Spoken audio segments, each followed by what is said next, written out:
Certamente você já ouviu falar de reforma tributária, mas você sabe do que se trata de verdade? Vem aprender junto com a gente no Diálogos com o TCU.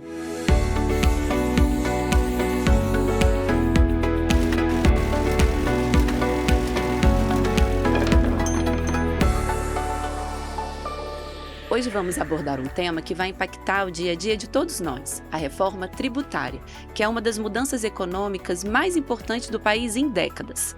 E para falar sobre o tema, nós temos a honra de receber um dos maiores especialistas do país no assunto e o principal idealizador do projeto da reforma, o economista Bernard Api. Bernard, obrigada por estar aqui com a gente hoje, por aceitar nosso convite e pela disponibilidade de conversar um pouco com a gente sobre o tema. Obrigado pelo convite, Vanessa. E para falar sobre o papel do TCU em todo o processo da reforma, nosso convidado é o auditor Alessandro Caldeira, da Secretaria de Controle Externo de Contas Públicas, que foi quem conduziu no TCU os trabalhos sobre o assunto. Seja bem-vindo, Alessandro. Obrigada também pela presença. Obrigado, Vanessa, Emerson, Torapi. Satisfação é toda minha. Bom, a ideia da reforma tributária transforma algo complexo, algo desigual, em uma coisa mais simples, mais justa, mais transparente. Essa ideia do modelo dual, que já é usado em muitos países, é realmente melhor ao modelo atual? Bom, antes de mais nada, cumprimentar o Alessandro, o Emerson. Não, a mudança no sistema tributário é muito grande. Existe um padrão mundial de tributação da produção, comercialização e consumo de bens e serviços, que é o Imposto sobre Valor Adicionado, o IVA. O IVA é um imposto que você cobra em cada etapa, em que você incide o imposto nas vendas da empresa e todos os insumos, tudo que ela usa no processo produtivo, o imposto que paga nessas aquisições, ela recupera na forma de crédito e paga a diferença entre o débito que incide nas suas vendas e o crédito que incide nas suas compras. Uhum. Como em cada etapa você recupera o imposto que foi pago nas etapas anteriores, na prática, quando você chega na venda, na última venda, o imposto que incide nessa última venda corresponde à soma de tudo que foi recolhido nas etapas anteriores. E um bom IVA, ele desonera completamente investimentos, não necessariamente com alíquota zero, pode ser com crédito imediato, integral, e desonera completamente exportações, geralmente através da não incidência com a manutenção dos créditos. Como tudo que é produzido e importado por um país, ou é consumido, ou é exportado, ou é utilizado para aumentar a capacidade produtiva com investimento, e como você desonera as exportações, desonera investimento, tributa as importações da mesma forma que você tributa a produção nacional, o IVA é um imposto sobre o consumo. Então, é um imposto que você cobra em várias etapas, mas quem paga a conta é o consumidor. Então, é um imposto sobre consumo cobrado de forma não cumulativa ao longo da cadeia. Bom, e por que o IVA é um bom tributo? Um bom IVA tem algumas características.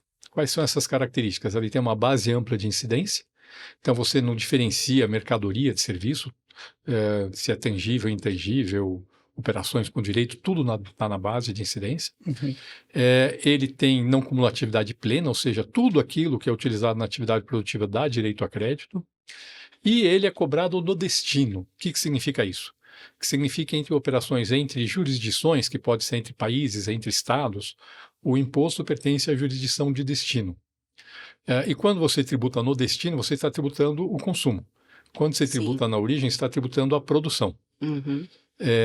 E um imposto que tem essas características, ele tem uma grande vantagem, ele não distorce a forma de organização da produção. Então, pensa no mundo que não tem um IVA. Como é que a produção vai se organizar? Eu vou terceirizar, vou internalizar, eu vou produzir no local A ou no local B. Quando você introduz o IVA, se ele for um bom IVA, você não distorce essa forma de organização da produção. A grande vantagem é que isso aumenta a eficiência econômica, aumenta a produtividade. Porque toda vez que o sistema tributário distorce a forma de organização da produção, você leva a produção a se organizar de uma forma que quase sempre é ineficiente. Por exemplo, pensa assim, que no Brasil, por conta da tributação na origem do ICMS e de benefícios fiscais, a gente tem situações, por exemplo, em que uma mercadoria sai do estado A, vai para o estado B, onde tem um centro de distribuição, onde ela ganha um benefício fiscal, e volta para o estado A.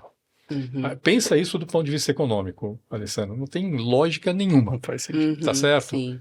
Num IVA que é tributado no destino, isso não acontece. Entendeu? Não existe esse tipo de distorção. Então, quando eu estou dizendo que a gente tem um sistema que tem efeitos muito negativos para a economia, isso acontece porque o sistema brasileiro atual foge completamente das características do bom IVA.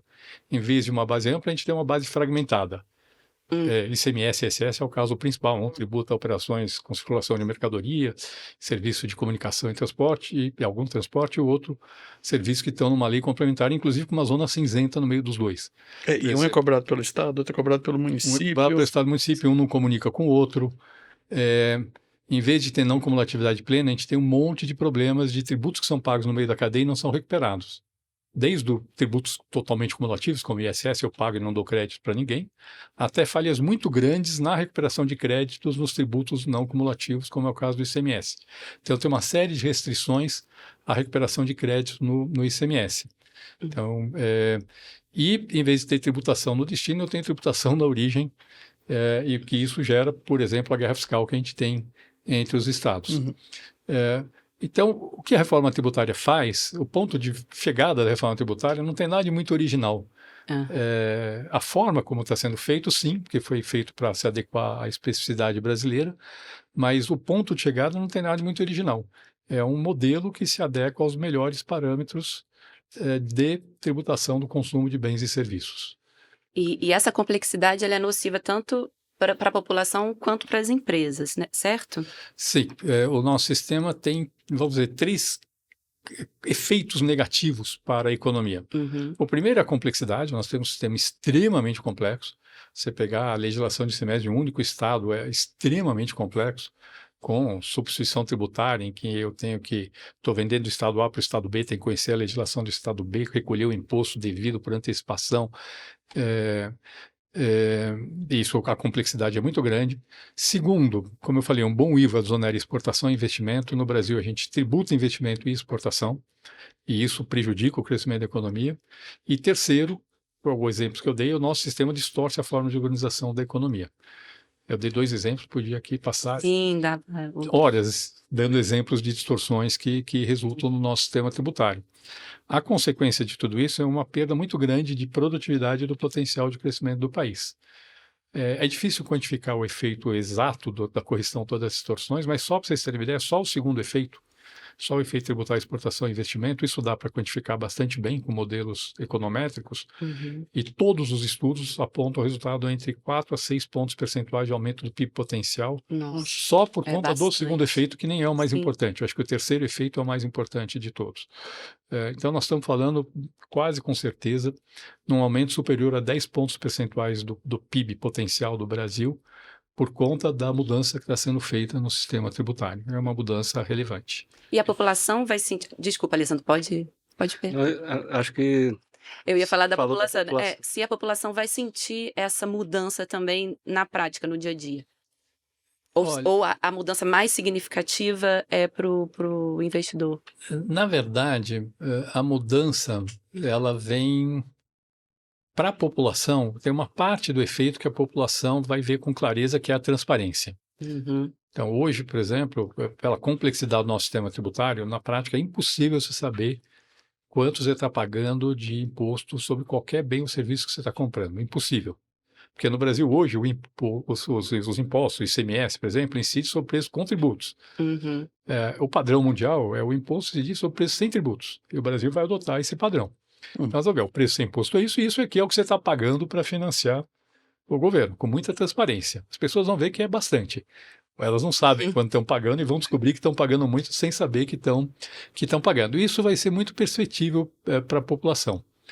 A população vai perceber, sobretudo a população de baixa renda, vai ter o efeito do cashback, que é a devolução do imposto pago para a população de baixa renda. São as famílias do cadastro único correndo até meio salário mínimo per capita por mês. Nossa. Que vão receber, de regra geral, 20% do imposto incidente, e em alguns casos 100% da CBS, que é o tributo federal que vai estar incidindo. Agora, os outros efeitos, que fazem a economia ficar mais eficiente, eles são mais difíceis de serem percebidos De pela serem população. sentidos. Eles não vão ser sentidos diretamente, vão ser sentidos indiretamente. Aham. E a tendência é você ver o país crescendo mais e, ao crescer mais, aumenta mais a renda da população, aumenta mais, na verdade, a rentabilidade das empresas, porque elas vendem mais, né? Sim, geração Na de verdade, empregos. Exatamente, tem efeito positivo sobre a geração de empregos e ajuda até o governo, porque se o PIB cresce mais, você mantém a carga tributária como proporção do PIB, você arrecada mais.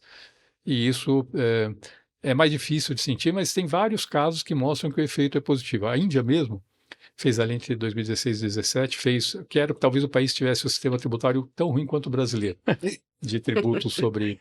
O Brasil é serviços. famoso, né? Na complexidade. Eles fizeram uma reforma, eles têm um modelo que acho que ainda não é... O nosso é melhor do que o que eles adotaram lá, mas é um país que está tendo um desempenho espetacular nos últimos anos e muito provavelmente a reforma tributária explica Tem uma a parte ver. desse desempenho que a Índia está tendo.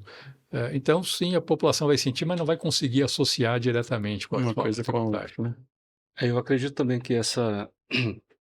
um efeito positivo, né, dessa transparência que o Dr. Api falou, de que o cidadão vai conseguir ver quanto de imposto ele está pagando em cada compra que ele fizer, em cada pagamento de serviço que ele estiver adquirindo, né? Isso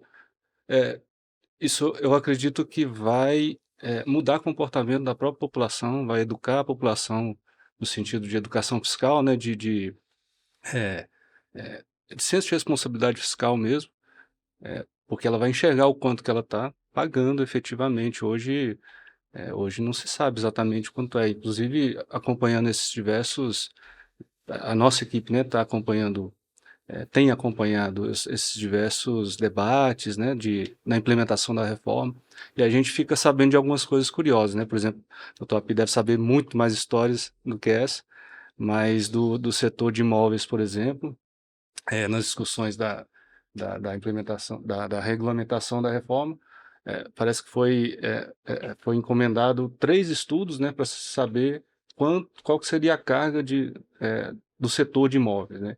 O próprio setor encomendou esses estudos. Os 3 estudos deram 3 resultados diferentes, né? Ou seja, não se sabe exatamente, nem eles sabem exatamente qual a tributação que eles pagam, né, o volume. Então, eu acredito que o impacto positivo na transparência para o cidadão, para a sociedade como um todo, vai ser bem importante. Queria perguntar para vocês também a questão da implementação da mudança. Uma mudança dessa envergadura não tem como ela ser feita de uma hora para outra, ela vai ser feita paulatinamente. O que já começa agora em 2026, já no... Bom, 2026 é um ano, a gente fala ano de teste, mas na verdade acho que é mais um ano de adaptação. Em princípio, seria cobrado... Bom, a reforma tributária cria 2 novos tributos, o IBS, que é o Imposto sobre Bens e Serviços, que é de competência compartilhada entre estados e municípios, e a CBS, a Contribuição sobre Bens e Serviços, que é de competência da União. Além do imposto seletivo, que é um imposto federal extra fiscal para que incide sobre produtos nocivos à saúde e meio ambiente. Uhum. Então, o objetivo dele não é arrecadar, é induzir comportamentos. Que a imprensa apelidou de imposto do pecado, né? Para apresentar de imposto do pecado. Na parte de saúde, imposto do pecado pode funcionar, porque pega fumo, bebida alcoólica. Uhum. Na parte de meio ambiente, sei lá, eu não sei se é pecado desmatar, talvez seja, mas a gente... Talvez seja um grave pecado. Bom, de qualquer jeito, então, o IBS seria cobrado com a alíquota de 0,1%, a CBS 0,9%. A ideia é não cobrar nem IBS nem CBS, mas exigir sim que as empresas, à medida que for sendo possível, vão ajustando as suas, o que a gente chama de obrigações acessórias, os documentos fiscais. Então, por exemplo, quem já emite hoje o documento fiscal de operação com mercadoria, a qual incide ICMS, vai ter que passar a incluir no documento fiscal o IBS e a CBS, ainda que não sejam cobrados, calculados com essa alíquota de 0,9%, 0,1%, e isso vai começando a alimentar a base de dados para ajudar Fazer uma adaptação dos sistemas também, né? Serve para os contribuintes se ajustarem, serve para a administração tributária se adequar. São sistemas completamente novos. Uhum. Só para vocês terem uma ideia, só o sistema que está sendo estruturado para a CBS vai lidar com uma quantidade de informações, número de bytes, que é 150 vezes maior que o número de informações que transita pelo Pix hoje. Nossa, o impacto. Nós estamos falando em 70 bilhões de operações por ano, e para cada operação um conjunto muito grande de informações. Agora, a grande vantagem é que o modelo está sendo desenhado para trazer toda a complexidade na gestão dessas informações para dentro do governo, Sim. e para ser o mais simples possível para os contribuintes do outro lado. Então, 2026 é esse ano de adaptação. 2027 aí tem a transição para os tributos federais, e a partir daí, e em 2027 e 2028 o IBS continua sendo cobrado com a alíquota de 0,1%, mas para os estados e municípios irem se adaptando ao novo modelo. E aí em 2029 começa a transição para os estados e municípios, reduz paulatinamente a alíquota do ICMS e do ISS de 2029 a 2032, e em 2033 completa a transição. Então, 1º de janeiro de 2033, completou a transição, extingue ICMS, extingue ISS e sobra só o IBS para os estados e municípios. E a grande vantagem é que o IBS e a CBS têm a mesma legislação. São 2 tributos, mas têm a mesma legislação. Então, na prática, do ponto de vista do contribuinte, é como se fosse um tributo só. Inclusive, a plataforma, a interface entre a administração pública e o contribuinte, a ideia é que seja uma plataforma só, de uma só interface para o IBS e para a CBS. Então, tem esse processo de transição, que é importante, mas daqui em 2033 vamos ter um sistema de tributação totalmente diferente do que nós temos hoje. Ótimo. E tem outra transição, né? Tem outra transição. Essa transição que o Dr. Api falou é a transição para o contribuinte, ele vai enxergar a mudança dos tributos, mas tem uma outra transição também que afeta mais o setor público, que é essa mudança da arrecadação, né, da origem para o destino. O Dr. Api falou no início, que vai durar 50 anos, 2078 vai terminar essa transição. Então vai ser bem... O princípio, né? O princípio do destino agora que vai ser, né? Na verdade, assim, do ponto de vista do efeito econômico, o princípio do destino já vai ser pleno a partir de 2033. Agora, a reforma tributária, o IBS, esse imposto de competência compartilhada dos estados e municípios, ele vai ser cobrado através do Comitê Gestor do IBS, que vai ser gerido conjuntamente por estados e municípios. Sim. E esse Comitê Gestor do IBS vai fazer a cobrança, vai fazer essa compensação de débitos e créditos e vai distribuir para os estados e municípios a receita que pertence a cada estado e município, que é a receita que incide no consumo final. É um imposto sobre consumo. Então, quando, por exemplo, eu tenho um exportador que comprou um produto, tem um saldo credor, porque ele exportou o produto, esse montante correspondente ao saldo credor vai ficar retido no comitê gestor para ser devolvido ao exportador. Esse modelo é possível porque o Brasil tem um sistema muito desenvolvido de documento fiscal eletrônico, um dos mais desenvolvidos do mundo. Ainda não é completo hoje, ainda tem alguns setores que não têm documento fiscal eletrônico, ainda tem alguns casos. Por exemplo, você tem ainda alguns municípios que não adotam a nota fiscal do serviço eletrônico, você tem prestadores de serviço que ainda emitem recibo e não nota fiscal eletrônica, mas até agora, ao longo de 2026, todo mundo, uma boa parte, até o início de 2026 e ao longo de 2026, todas as operações de economia vão ter que estar cobertadas por documento fiscal eletrônico. E esta base de dados é que permite fazer esse processo de distribuição. Com essa arrecadação centralizada, é possível fazer um processo de transição na distribuição da receita para os estados e municípios, em que uma parcela decrescente é distribuída conforme a participação de cada estado e município na arrecadação atual e uma parcela crescente distribuída de acordo com os efeitos da reforma tributária. E isso, na verdade, viabilizou politicamente esse projeto de reforma tributária, porque se não fosse isso, como tem impactos, tem alguns entes que aumentam a participação no bolo, tem alguns que reduzem, você gera uma resistência política muito grande, e a única alternativa a esse modelo de transição seria a União compensar os perdedores, só que a situação fiscal do país não permite. Então foi feito esse desenho, que é um desenho que, na verdade, viabilizou politicamente a reforma. Os ganhadores, ou seja, quem aumenta a participação no bolo ganha ao longo de 50 anos e quem reduz a participação no bolo reduz ao longo de 50 anos. E não é por acaso que eu falo reduzir a participação no bolo, porque como o bolo vai crescer, para quase todos os entes, o efeito daqui a 50 até 50 anos ainda é um efeito positivo. Sim. E trazendo para a atuação do TCU, Alessandro, durante a tramitação da PEC, o TCU fez uma análise técnica da proposta, e aí queria que você falasse um pouquinho de como foi esse processo e quais foram as principais conclusões.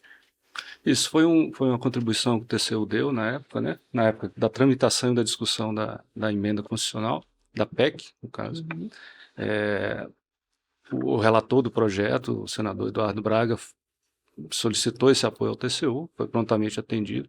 Criou-se um grupo de trabalho à época lá no tribunal para analisar a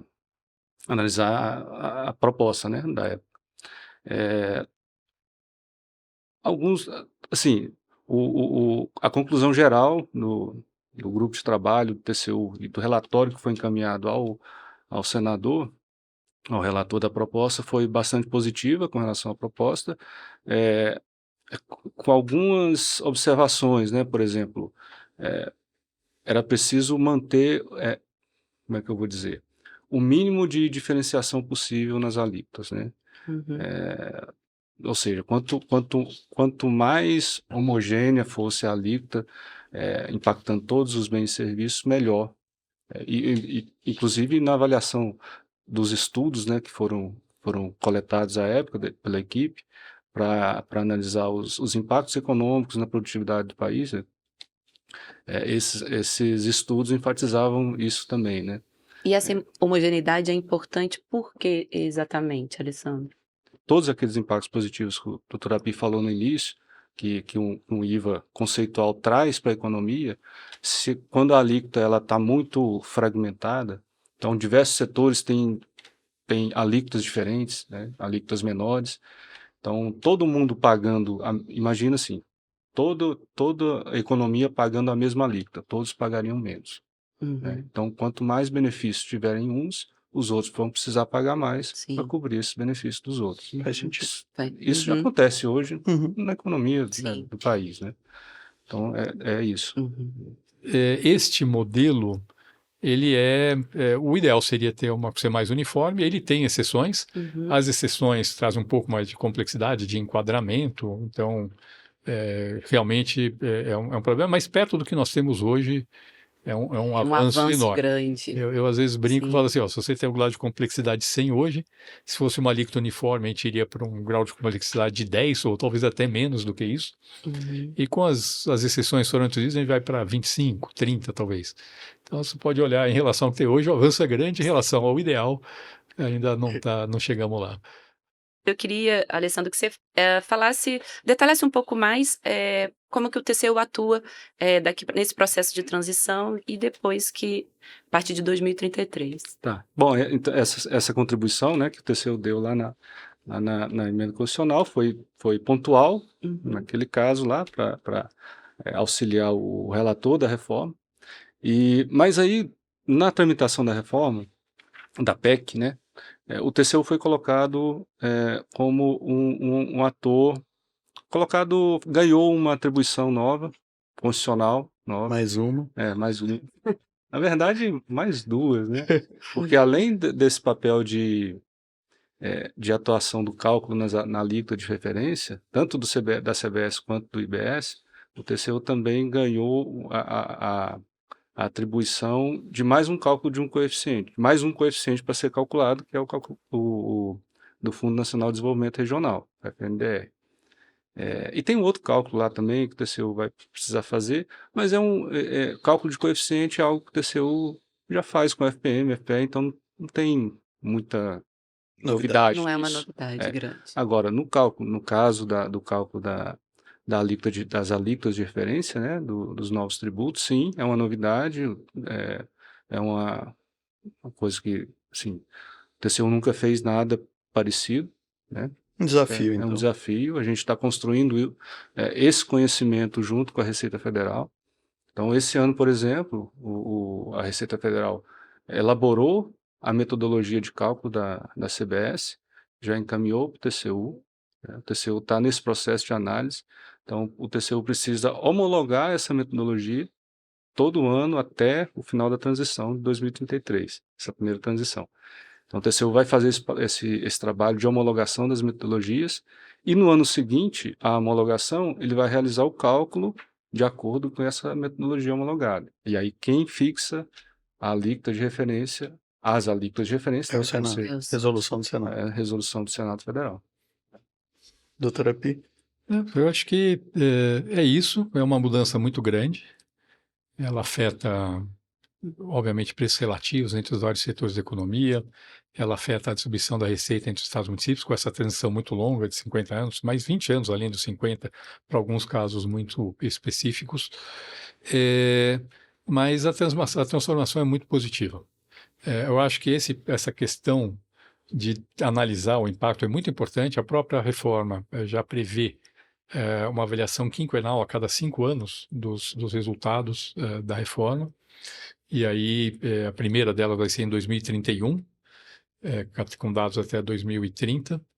E eu acho que esse é um momento, sim, em que pode-se olhar o sistema e falar, olha, ficaria melhor se tivesse menos alíquotas reduzidas, alíquotas mais uniformes, mais cashback, menos alíquota reduzida, que de fato a nossa avaliação, pelo menos preliminar, é que é mais eficiente. Eu acho que nós temos um trabalho bastante grande a fazer aí. E tem uma característica do modelo que não foi mencionado aqui, que é muito importante, que é o split payment, que é a cobrança do imposto no momento da liquidação financeira da operação, que vai ter um efeito muito grande de reduzir fraudes. Por exemplo, nota fiscal fria, que é um problema que a gente tem enorme hoje, sonegação e inadimplência. E o que é muito interessante é que, como, pelo menos durante toda a transição, até 2033, na verdade, com mais um ajuste em 2035, as alíquotas vão ser fixadas, as alíquotas diferentes fixadas de forma a manter a carga tributária. Na verdade, quem se beneficia da redução da sonegação, da inadimplência, da fraude, é o próprio contribuinte, é o bom pagador, porque o bom pagador vai pagar menos, porque o mau pagador vai começar a pagar o imposto que ele não paga hoje. Então, essa é uma característica interessante do novo modelo. Maravilha. Obrigada, Bernardo, obrigada, Alessandro. Nosso programa de hoje termina aqui, mas a gente se encontra no próximo Diálogos com o TCU. Até mais.